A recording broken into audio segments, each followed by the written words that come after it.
Welcome to the Slop Temple. We pray this video helps. In this video, I will explain how to make a roux.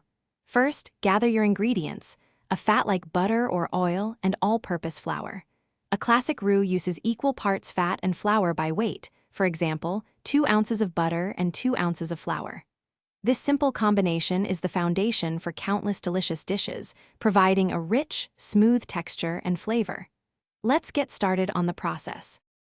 To begin, melt your chosen fat, such as 4 tablespoons of butter, in a heavy-bottomed saucepan over medium heat.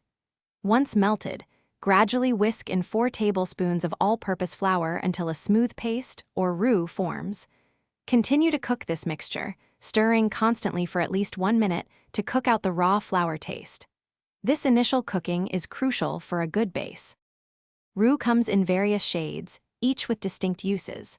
A white roux, cooked for 2 to 3 minutes, is perfect for bechamel sauce. A blonde roux, cooked for 5 to 7 minutes, works wonderfully for velouté. For a rich, nutty flavor, a brown roux, cooked for 15 to 20 minutes, is essential for gumbo. Remember, the darker the roux, the less thickening power it has, but the more intense its flavor.